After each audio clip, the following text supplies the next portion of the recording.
morning, dear friends. In previous class, we have to discuss about some important formulae in refraction and reflection chapter. In this video class, I am going to explain the new concept that will be called refraction at spherical surface. Refraction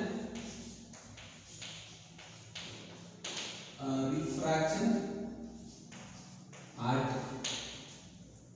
spherical surface. Refraction is the definition of bending of light ray when it travels from one medium to another medium.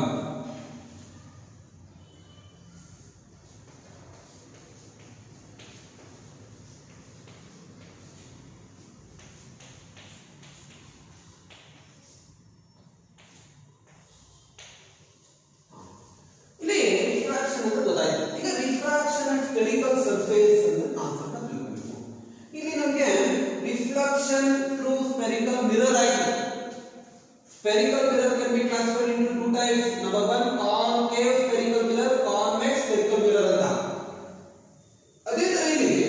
First, have to discuss about spherical surface, meaning of spherical surface and spherical surface and one sphere consider that will be called a sphere. Three-dimensional diagram, you plane the sphere ಒಂದು spear shape ಅಲ್ಲಿ ಇರತಕ್ಕಂತ ಒಂದು glass material ಇದನ್ನ ಒಂದು part ನ cut ಮಾಡ್ತೀನಿ. Cut ಮಾಡಿದಾಗ boundary ಹಿಂಗ್ ಬರುತ್ತೆ. ಈ ತರ ಒಂದು ಪಾರ್ಟ್ ಸ್ಫೆರಿಕಲ್ ಸರ್ಫೇಸ್ ಅಂತ ಕರೀತೀವಿ.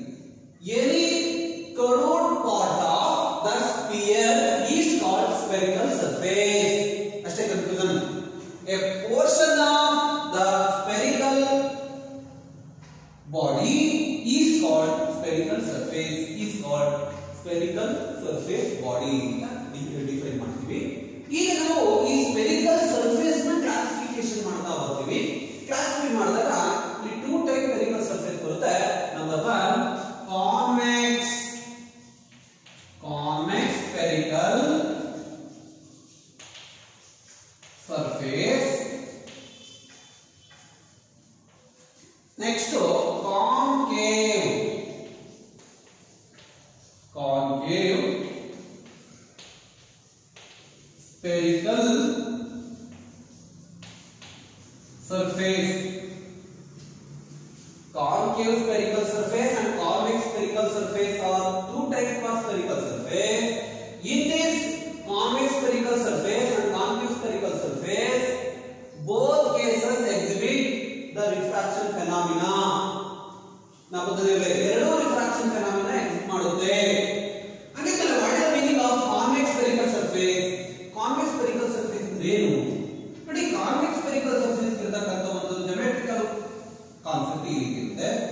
ಈ ರೀತಿ ಇರತಕ್ಕಂತದ್ದು ನಾವು ಕಾನ್ವೆಕ್ಸ್ ಸ್ಫೆರಿಕಲ್ ಸರ್ಫೇಸ್ ಅಂತೀವಿ. That will be called rarer medium. Very important ಇವು rarer medium. That will be called denser medium.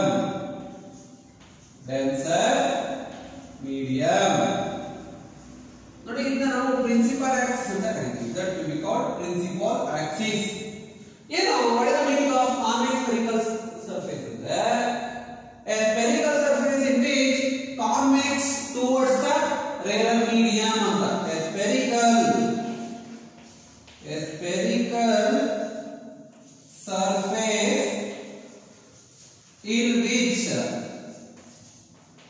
in which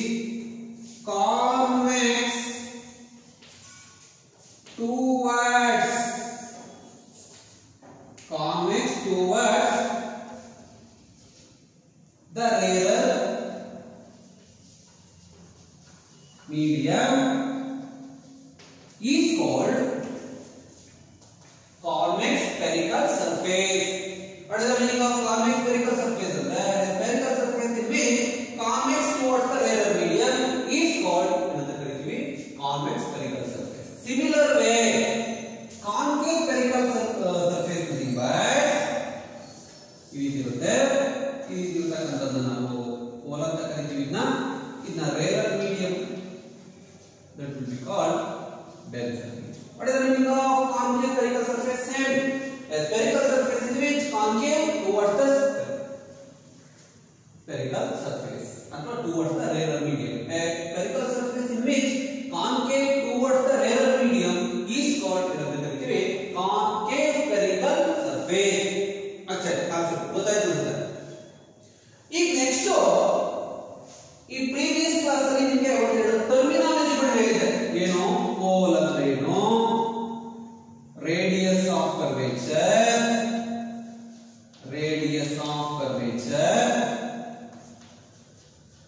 center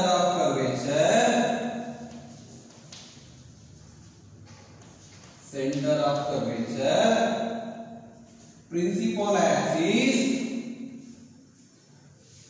Next ಇಲ್ಲಿರತಕ್ಕಂತಕ್ಕೆ ಆಬ್ಜೆಕ್ಟ್ ಡಿಸ್ಟೆನ್ಸ್, ಇಮೇಜ್ ಡಿಸ್ಟೆನ್ಸ್ ಇವೆಲ್ಲ ಒಂದು ಸ್ವಲ್ಪ ಕಾನ್ಸೆಪ್ಟ್ ಬಂದಿತ್ತು. ಸೇಮ್ ವೇ ಇಲ್ಲೂ ಅಷ್ಟೇ. ಪೋಲ್ ಅಂದ್ರೆ ಪ್ರಿನ್ಸಿಪಲ್ ಆಕ್ಸಿಸ್ ಅಂದ್ರೆ ರೇಡಿಯಸ್ ಆಫ್ ಕರ್ವೇಚರ್ ಅಂದ್ರೆ ಸೆಂಟರ್ ಆಫ್ ಕರ್ವೇಚರ್ ಅಂದ್ರೆ ಅದೇ ಡೆಫಿನಿಷನ್, ಬಟ್ ಮಿರರ್ ಅಂತ ಬರೆಯಲಿಲ್ಲ. What is the meaning of pole in case of refraction to spherical surface ಅಂದ್ರೆ it is the geometric centre of the spherical surface ಅಂತ ಹೇಳಬೇಕು. Pole ಅಂದ್ರೆ geometric centre of the spherical refracting surface is called pole. What is the meaning of radius of curvature ಅಂದ್ರೆ it is the radius of the sphere of which surface ಅಥವಾ spherical surface forms a part. ಅದೇ ತರ centre of curvature ಅಂದ್ರೆ it is the centre of the sphere of which the spherical surface forms a part. ಅದೇ ತರ ಬರುತ್ತೆ definition, ಏನು change ಆಗಲ್ಲ, ಅದನ್ನೇ ಬರ್ತೇವೆ. What is the meaning of radius of curvature ಅಂದ್ರೆ ನಿಮಗೆ it is the distance between centre of curvature and pole is called ಅಂತ ಕರಿತೀವಿ radius of curvature. Principal axis ಅಂದ್ರೆ a straight line passing through center of curvature and pole is called principal axis ಅಂತ define ಮಾಡಬಹುದು. Next UV ಅಂತ ಬರುತ್ತೆ. U nothing but object distance, V nothing but image distance. U nothing but object distance ಅಂದ್ರೆ the distance between object and pole. ಇದಕ್ಕಿರ್ತಕ್ಕಂಥ respective space ನಾವು object space ಅಂತ ಕರಿತೀವಿ. Object space ಅಂದ್ರೆ the space having only incident rays. Incident ray ಇರ್ತಕ್ಕಂಥ ಒಂದು concept ನ object space ಅಂತೀವಿ. ರಿಫ್ರಾಕ್ಟೆಡ್ ರೇ ಇರ್ತಕ್ಕಂಥ ಕಾನ್ಸೆಪ್ಟ್ ನ ಇಮೇಜ್ ಸ್ಪೇಸ್ ಅಂತ ಕರಿತೀವಿ. ಅದನ್ನ that will be called image distance ಅಂತ ಡಿಫೈನ್ ಮಾಡ್ತೀವಿ. ಇವು ಇಂಟ್ರೊಡಕ್ಷನ್ ಯಾವುದಕ್ಕೆ, refraction and spherical surface concept ಗೊತ್ತಾಯ್ತು. ಈಗ ನೆಕ್ಸ್ಟ್ ಒಂದು very important and wonderful derivation that will be called the relation between U, V, N, R. Very important for examination and also numerical problems. Numerical problems solve ಮಾಡಕ್ಕೆ ಮತ್ತೆ examination ಗೆ ಒಂದು very important derivation. ಆ derivation ಈ class ಅಲ್ಲಿ ಮಾಡೋಣ. ನೋಡಿ, ಅದಕ್ಕೆ ಕ್ವೆಶ್ಚನ್ ಯಾವ ರೀತಿ ಕೇಳ್ತಾರೆ, derive the relation between U, V, N and R for refraction and spherical surface. Refraction and spherical surface. ಇದು ವೆರಿ ಇಂಪಾರ್ಟೆಂಟ್ ಕಾನ್ಸೆಪ್ಟ್. U ಅಂದ್ರೆ ಆಬ್ಜೆಕ್ಟ್ ಡಿಸ್ಟೆನ್ಸ್, V ಅಂದ್ರೆ ಇಮೇಜ್ ಡಿಸ್ಟೆನ್ಸ್, N ಅಂದ್ರೆ refractive index of material medium, R ಅಂದ್ರೆ radius of curvature. ಇದಕ್ಕೊಂದು relation ಇದೆ. ಏನ್ relation ಅಂತ prove ಮಾಡಿ ಅಂತ ಕ್ವೆಶ್ಚನ್ ವೆರಿ ಇಂಪಾರ್ಟೆಂಟ್. ಇದಕ್ಕೆ ಒಂದು ಕಾನ್ವೆಕ್ಸ್ ಸ್ಫೆರಿಕಲ್ ಸರ್ಫೇಸ್ ನ ಕನ್ಸಿಡರ್ ಮಾಡ್ತೀನಿ. Very important. ಡಯಾಗ್ರಾಮ್ ಬರೆಯೋದಿದೆ. ಕಾನ್ವೆಕ್ಸ್ ಸ್ಫೆರಿಕಲ್ ರಿಫ್ರಾಕ್ಟಿಂಗ್ ಸರ್ಫೇಸ್ ನ ಕನ್ಸಿಡರ್ ಮಾಡ್ತಿದ್ದೀನಿ. ಇಲ್ಲಿ ರಿಫ್ರಾಕ್ಟಿವ್ ಇಂಡೆಕ್ಸ್ n ಇರುತ್ತೆ, that will be called refractive index n2 ಇರುತ್ತೆ. ಇಲ್ಲಿ ಇರತಕ್ಕಂತದ್ದು that will be called pole. ಇಲ್ಲಿ ಒಂದು ಪಾಯಿಂಟ್ ಆಬ್ಜೆಕ್ಟ್ ಪ್ರಿನ್ಸಿಪಲ್ ಆಕ್ಸಿಸ್ ಅಲ್ಲಿ ಇಟ್ಟಿದ್ದೀವಿ. a ray of light incident on the spherical refracting surface. The point is called aperture ಅಂತ ಕರೀತೀವಿ. What is the meaning of aperture? The area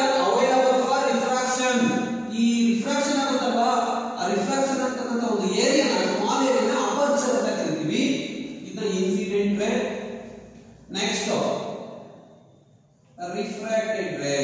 That will be called refracted ray. It is indicated by I. Arrow mark very important. ನೋಡಿ ಒಂದು normal ನ draw ಮಾಡ್ತೀನಿ. ಆ normal ಈ principal Axis ಗೆ touch ಆಗ್ತಕ್ಕಂತ point ನ that will become center of curvature. ನೋಡಿ ಇಲ್ಲಿಂದ ಇಲ್ಲಿರತಕ್ಕಂತ ಆಂಗಲ್ ಆಫ್ ಇನ್ಸಿಡೆನ್ಸ್ ಅಂತ ಕರೀತೀವಿ. that will be called angle of refraction r. angle of refraction r ನಾವು ತಿಳ್ಕೊಬೇಕು. ಇಲ್ಲೊಂದು ಆಂಗಲ್ ಕ್ರಿಯೇಟ್ ಆಗುತ್ತೆ that will be called alpha. ಇಲ್ಲೊಂದು ಆಂಗಲ್ ಕ್ರಿಯೇಟ್ ಆಗುತ್ತೆ that will be called beta. that will be called gamma. gamma ನೋಡಿ gamma ನ ಈಗ ನಿಂತಿದೆ gamma ಅಂತ ಓದ್ಕೊಬೇಕು. ಇದು r ಇದು gamma. ನೋಡಿ ಈ ಪೋಲ್ ಇಂದ ಆಬ್ಜೆಕ್ಟ್ ಇರತಕ್ಕಂತ ಡಿಸ್ಟೆನ್ಸ್ ನ object distance it is indicated by u. Pole ಇಂದ ಸೆಂಟರ್ ಆಫ್ ಕರ್ವೇಚರ್ ಇರತಕ್ಕಂತ ಡಿಸ್ಟೆನ್ಸ್ ನ radius of curvature. Similarly pole ಇಂದ ಇಮೇಜ್ ಐ ಇರತಕ್ಕಂತ ಡಿಸ್ಟೆನ್ಸ್ ನ ಇಮೇಜ್ ಡಿಸ್ಟೆನ್ಸ್ ಅಂತ it is indicated by v. ಇಷ್ಟು ಕಾನ್ಸೆಪ್ಟ್ ನ ಸೆಂಟೆನ್ಸ್ ಬರೆಯಬೇಕಿನ್ನ ಎ ಪಿ ಬಿ ಇಷ್ಟು ಕಾನ್ಸೆಪ್ಟ್ ವೆರಿ ಇಂಪಾರ್ಟೆಂಟ್. ಮತ್ತೆ ಇದು ಪೋಲ್ ಅಂದ್ರೆ ಪಿ. ಇಲ್ಲಿ ಎಕ್ಸ್ಪ್ಲೇನ್ ಮಾಡಬೇಕು. ಪಿ ಅಂದ್ರೆ ಏನು? Pole. P nothing but pole. O ಅಂದ್ರೆ ಎ ಪಾಯಿಂಟ್. ಇದು very important. Point object placed on principal axis in principal axis ಅಂತ ಬರೆದಿ. ನೆಕ್ಸ್ಟ್ ಎ ಪಿ ಬಿ ಅಂದ್ರೆ ಸ್ಪೆರಿಕಲ್ ಎಂದದು convex spherical refracting surface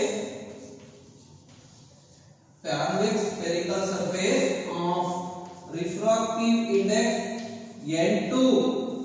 refractive index n2 placed in refractive index n1 for air medium.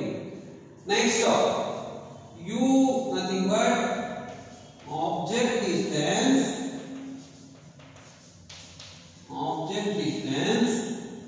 v nothing but image distance. Consider a luminous point object placed in front of the convex spherical refracting surface as shown in above diagram. ಬೇಕಾದ್ರೆ sentence ಅಲ್ಲೇ ಬರೆಯಬಹುದು. Sentence ಅಲ್ಲಿ ಬರೆಯೋಕ್ಕಿಂತ ಇದು ತುಂಬಾ easy. ಇದನ್ನ term explain ಮಾಡಬೇಕು. Physics ಅಲ್ಲಿ ಯಾವುದೇ ಮೀನಿಂಗ್ ಮ್ಯಾಥಮೆಟಿಕಲ್ ಫಾರ್ಮುಲಾ ಇದ್ರೆ ಅದನ್ನ ಎಕ್ಸ್ಪ್ಲೇನ್ ಮಾಡೋದು ಒಳ್ಳೆಯದು. ವೆರಿ ಇಂಪಾರ್ಟೆಂಟ್ ಅದು. Next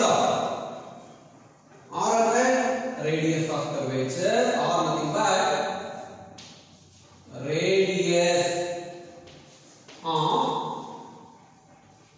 curvature. C nothing but center of curvature. Alpha beta का angle बिटुड़ी I and small r ಅಂದ್ರೆ angle of incidence and refraction. Angle of refraction ಅಂತ angle of refraction. Angle of refraction ಗೊತ್ತಾಯ್ತು sir. Next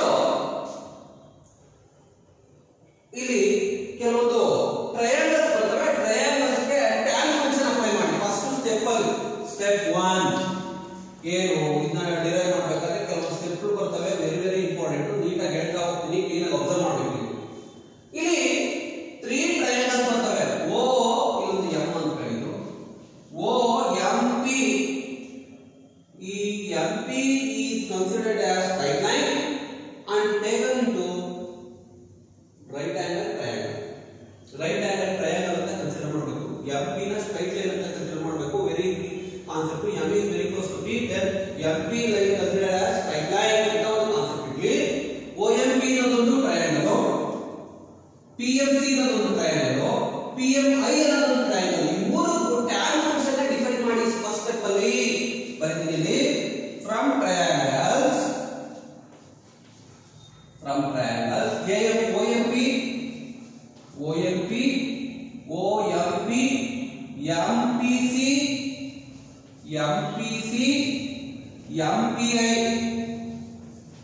MPI और right angle triangle ಅದಕ್ಕೆ ಒಂದೊಂದಕ್ಕೆ apply ಮಾಡ್ತೀನಿ tan alpha tan theta function ಬದಲು alpha ಅನ್ನೋದು tan alpha theta function ಅದು MP by OP opposite by adjacent MP over OP similarly tan beta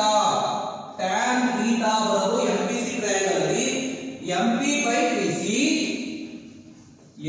by PC similarly tan gamma MP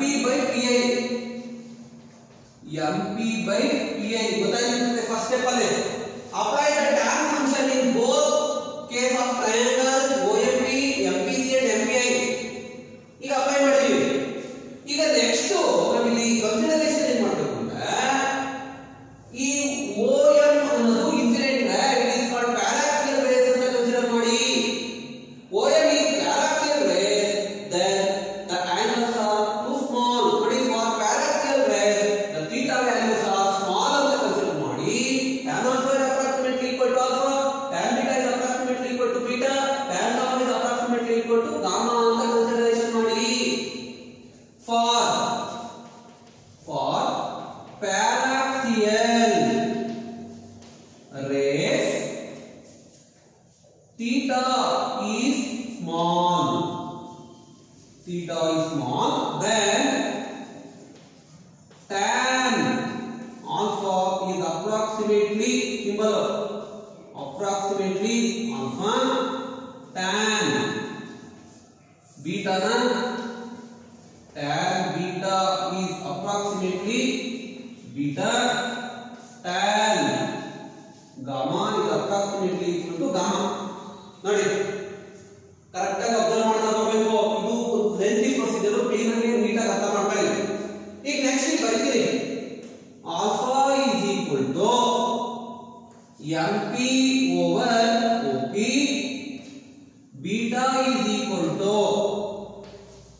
MP by PC gamma is equal to MP by PI ಇದು step 1 ಅಲ್ಲಿ ನಾವು calculate ಮಾಡತಕ್ಕಂತ ಒಂದು method next I am going to next step 2 ಬಿಗ್ ಬರ್ತೀನಿ step 2 ನಲ್ಲಿ ಏನು ಮಾಡಬೇಕು ನೀವು ನಿಮಗೆ ಎಕ್ಸ್ಟರ್ನಲ್ ಆಂಗಲ್ ಟ್ರಯಾಂಗಲ್ ಪ್ರಾಪರ್ಟಿ ಅನ್ನೋದೊಂದು ರೂಲ್ ಅಪ್ಲೈ ಮಾಡ್ಕೋಬೇಕು ಎಕ್ಸ್ಟರ್ನಲ್ ಆಂಗಲ್ ಟ್ರಯಾಂಗಲ್ ಪ್ರಾಪರ್ಟಿ ಏನು ನೋಡಿ ಎಕ್ಸ್ಟರ್ನಲ್ ಆಂಗಲ್ಸ್ ಹೆಂಗಿರ್ತವೆ ಇಲ್ಲ ಮಾಡಿದ್ವಿ ನಿಮಗೆ ಎಸ್ಎಸ್ಎಲ್ಸಿ ನಲ್ಲಿ ಇದ್ರ ಬಗ್ಗೆ ನಾಲೆಡ್ಜ್ ಇರುತ್ತೆ ಹಿಂಗಿದ್ರೆ ಥೀಟಾವನ್ನು ಎಕ್ಸ್ಟರ್ನಲ್ ಆಂಗಲ್ ಇವನ್ನ ಇಂಟರ್ನಲ್ ಆಂಗಲ್ಸ್ ಅಂತ ಕರೀತೀವಿ ಇಂಟರ್ನಲ್ ಆಂಗಲ್ಸ್ ಈ ತರ ಟ್ರಯಾಂಗಲ್ ಈ ತರ ಒಂದಿದೆ ಅಲ್ಲಿ ನೆಕ್ಸ್ಟ್ ಈ ತರ ಒಂದಿದೆ ಈ ತರ ಒಂದು ಟ್ರಯಾಂಗಲ್ ಈ ತರ ಟ್ರಯಾಂಗಲ್ಸ್ ಇದೆ ಅಬ್ಸರ್ವ್ ಮಾಡ್ತಾ ಬನ್ನಿ ಅಲ್ಲಿ ಸೇಮ್ ಇದು ಅಷ್ಟೇ ನಾ ಎ ಆಂಗಲ್ ಎ ಅಂತೀನಿ ನಾ ಆಂಗಲ್ ಬಿ ಅಂತೀನಿ that will be called angle C ಅಂತ ಎರಡು ಟ್ರಯಾಂಗಲ್ಸ್ ಇದೆ ಇಲ್ಲಿ ಒಂದು ಟ್ರಯಾಂಗಲ್ ಅದು OMC ಆ ತರ ಇದೆ ಇನ್ನೊಂದು CMI are external angle triangle in case of external angle triangle any external angle of the triangle that will be equal to sum of two opposite internal angle triangles ಅಂತ ಒಂದು general rule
gamma plus R.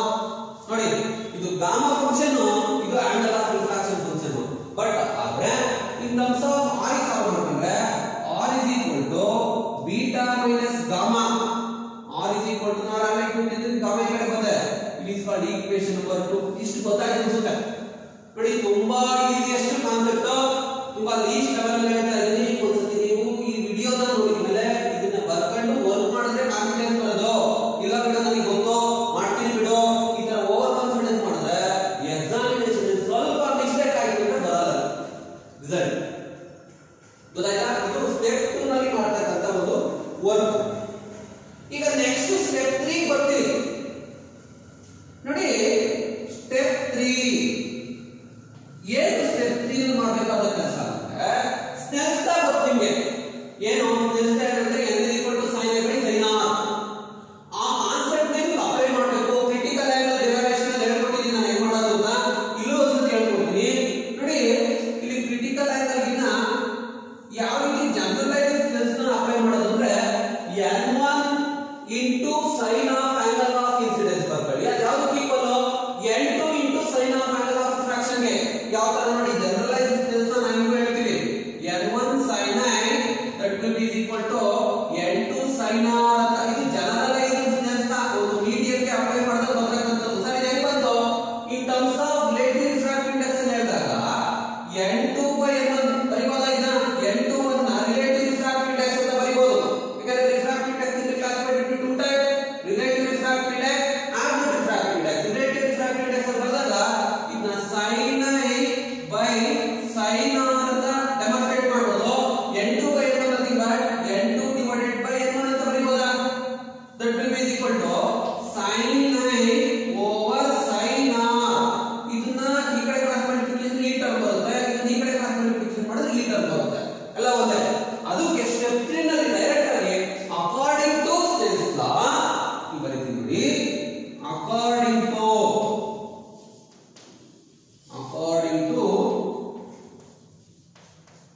ಸ್ನೆಲ್ಸ್ law direct ಆಗಿ n1 into sin i is equal to n2 into sin r. n2 into sin r ನೋಡಿ ಇದು case ಗೊತ್ತಾಯ್ತು ಅನ್ಸುತ್ತೆ. n1 into sin i equal to n2 into sin r. that will be called generalized Snell's law applicable in this diagram. ಈಗ apply ಮಾಡಿದ್ರೆ n1 into sin of angle of incidence equal to n2 into sin of angle of refraction. ಇದನ್ನ ಕಂಡೈಲ್ ಮಾಡಿದ್ರೆ ಈ concept ಬರುತ್ತೆ. Apply ಮಾಡಬಹುದು provision. ಇದು ಗೊತ್ತಾಯ್ತು step 3 ನಲ್ಲಿ ಇರತಕ್ಕಂತ ಕಾನ್ಸೆಪ್ಟ್ ಇದು. ಯಾಕಂದ್ರೆ ಸ್ಟೆಪ್ 1 ಸ್ಟೆಪ್ 2 ಸ್ಟೆಪ್ 3 ನಲ್ಲಿ ಏನೇನು ಕೆಲಸ ಮಾಡಬೇಕು ಅಂತ ಹೇಳ್ತಾ ಹೋಗ್ತೀನಿ. ಸ್ವಲ್ಪ ಲೆಂಥಿ ಪ್ರೊಸೀಜರ್ ಅದಕ್ಕೆ. ನೆಕ್ಸ್ಟ್ ಇದೆ for small angles of theta condition. For small angles of theta sin i is approximately again I sin r is approximately equal to r. again ಈ ಕಾನ್ಸೆಪ್ಟ್ ಪ್ಯಾರಾಕ್ಸೆಲ್ಸ್ ಕಾನ್ಸೆಪ್ಟ್ ನಾಳೆ. ಈಗಲ್ಲಿ ಈ ವ್ಯಾಲ್ಯೂಸ್ ಅನ್ನು ಅಪ್ಲೈ ಮಾಡಿದ್ರೆ n1 i that will be equal to n2 r. this is called equation number 3. equation 1 ಬಂದಿದ್ದು ಗೊತ್ತಾಯ್ತು, equation 2 ಬಂದಿದ್ದು ಗೊತ್ತಾಯ್ತು, equation 3 ಬಂದಿದ್ದು ಗೊತ್ತಾಯ್ತು. Next substitute the value of ಬರ್ತೀನಿ ನೋಡಿ. substitute the value of I and R in equation 3 from equation 3 ಬರ್ತೀನಿ. what is the value of I? n1 into what is the value of I? I nothing but alpha plus beta. Alpha plus beta that will be equal to what is the value of R? n2 into what is the value of R? R nothing but beta minus gamma. Beta minus gamma. Correct ಆಗಿ observe ಮಾಡ್ತಾ ಹೋಗಬೇಕು. ಇಲ್ಲಿ step next step ಅಲ್ಲಿ step 3 ನಲ್ಲಿ ಏನೇನು rules ನ apply ಮಾಡ್ತಿದೀನಿ ಅಂತ. Next substitute the value of alpha, beta and gamma in given equation. What is the value of alpha? ನೋಡಿ alpha values ಇದೆ, beta values ಇದೆ, gamma values ಇದೆ. ಈ values ನ ಹಾಕಿ ಏನಾಗುತ್ತೆ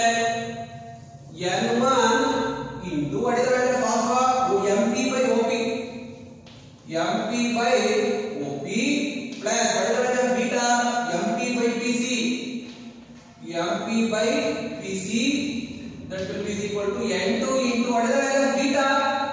What is the value of beta? Beta nothing but mp by pc. mp by pc minus what is the value of gamma? mp by pc. mp by pi. pc la pi. ಗೊತ್ತಾಯ್ತು sir. Next step ಏನು ಮಾಡೋದಿಲ್ಲ. ಈಗ next common factor ಎರಡು ಕಡೆ mp common factor ತಗೊಳ್ಳಿ. mp by op into 1 over op plus 1 over pc into refractive index ಈ ಕಡೆ ಬರೆದಿದ್ದೀನಿ. Similarly mp into 1 over pc minus 1 over pi into refractive index n2. ಗೊತ್ತಾಯ್ತು ಸರ್.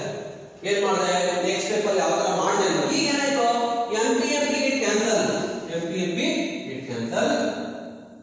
ಸರಿ op ಅಲ್ಲ mp ಮಾಡಿ mp cancel. ಉಳ್ಕೊಳ್ಳೋದು ರಿಮೈನಿಂಗ್ ಬನ್ನಿ 1 over op plus 1 over pc into n1 is equal to 1 over pc minus 1 over pi into n2. ನೋಡಿ ಈಗ next substitute the value of op pc and pi in required equation. ಏನಾಗುತ್ತೆ 1 over what is the value of op? op is not money. op is equal to u. op is equal to u plus what is the value of pc? pc ನೋಡಿ pc nothing but radius of curvature into n1 is equal to what is the value of pc again? Radius of curvature. What is the value of pi again? pb into n2. ಈಗ next ಇದಕ್ಕೆ sign convention rule apply ಮಾಡಬೇಕು. According to sign convention rule u can be treated as negative sign because the distance having only incident ray, direction of the incident ray considered as positive sign ಅಂತ consider ಮಾಡ್ತೀವಿ. the opposite to the direction of incident ray negative ಅಂತ consider ಮಾಡ್ತೀವಿ ಅಂತ ಹೇಳಿದ್ರೆ, ಆದ್ರೆ ಇಲ್ಲಿ ನಮ್ಮದು blind method ಏನಂದ್ರೆ ಪೋಲ್ ಇಂದ ಹಿಂದಿರ್ತಕ್ಕಂಥವರೆಲ್ಲ ನೆಗೆಟಿವ್ ತಗಲಿ, ಪೋಲ್ ಇಂದ ಮುಂದಕ್ಕಿರ್ತಕ್ಕಂಥವರೆಲ್ಲ ಪಾಸಿಟಿವ್ ತಗಲಿ ಅಂತ ಕನ್ಸಿಡರ್ ಮಾಡ್ತೀವಿ. ಸೈನ್ ಕನ್ವೆನ್ಷನ್ ಏನೇ ಇದಿರಲಿ ಇದೊಂದು ರೂಲ್ ಮಾತ್ರ ಫಾಲೋ ಮಾಡಬೇಕು. ಪೋಲ್ ಇಂದ ಹಿಂದಿರ್ತಕ್ಕಂಥ ನೆಗೆಟಿವ್, ಮುಂದಕ್ಕಿರ್ತಕ್ಕಂಥ ಪಾಸಿಟಿವ್. ಒಂದು ಸಿಂಪಲ್ ಮೆಥಡ್. ಈಗ ಅಲ್ಲಿ ಯಾವ ಪಾಸಿಟಿವ್ ಯಾವ ನೆಗೆಟಿವ್ ಅಂತ ಬರೀಬೇಕು. ಏನಾಗುತ್ತೆ ಅಕಾರ್ಡಿಂಗ್ ಟು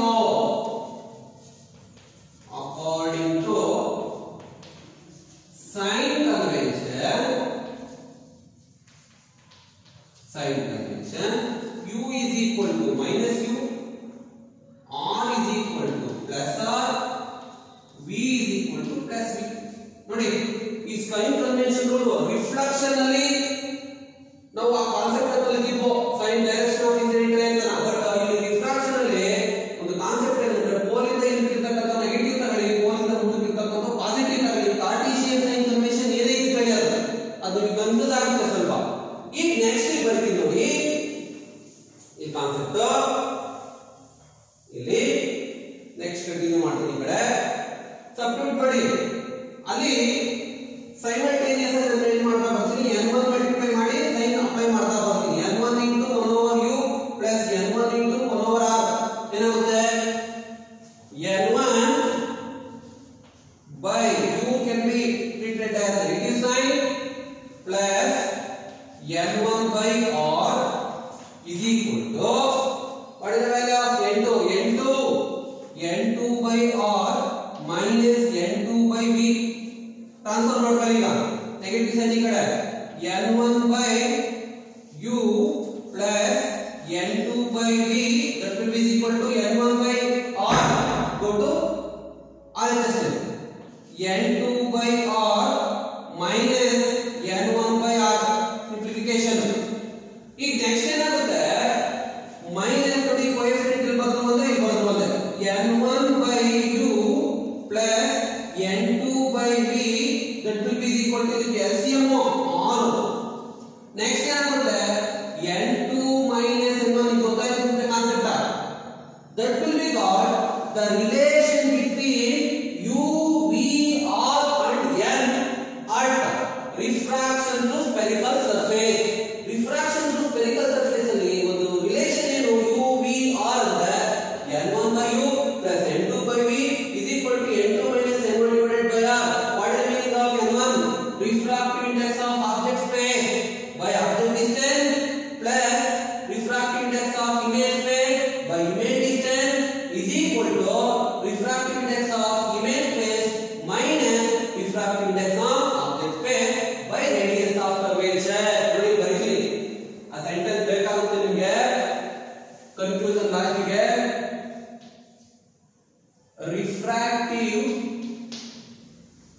index of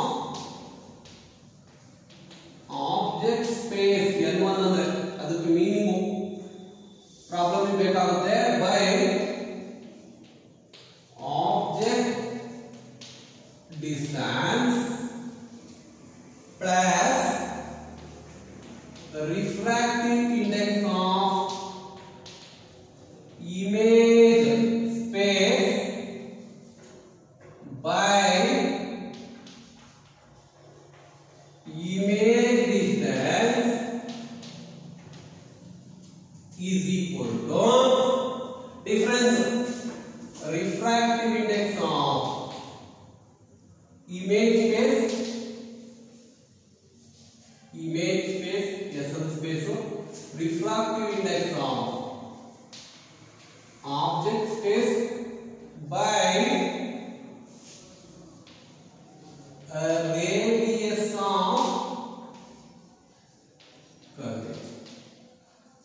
ಇಷ್ಟು ಈ ಕಾನ್ಸೆಪ್ಟ್ ಏನಕ್ಕೆ ಬರಲ್ಲ ಪ್ರಾಬ್ಲಮ್ ಬೇಕಾಗುತ್ತೆ ಇಲ್ಲಿರ್ತಕ್ಕಂಥದ್ದು ನೆಗೆಟಿವ್ ಸೈನ್ ಬೇಕಾದ್ರೆ ಬರ್ಕೊಳ್ಳಿ ಇಲ್ಲಿರ್ತಕ್ಕಂಥ ಒಂದು ಕಾನ್ಸೆಪ್ಟ್ ಇಷ್ಟು ಒಂದು ಡೆರಿವೇಶನ್ ಇದನ್ನ ನೀವು ನೀಟಾಗಿ ಅಬ್ಸರ್ವ್ ಮಾಡಿ ವಿಡಿಯೋ ಕ್ಲಾಸ್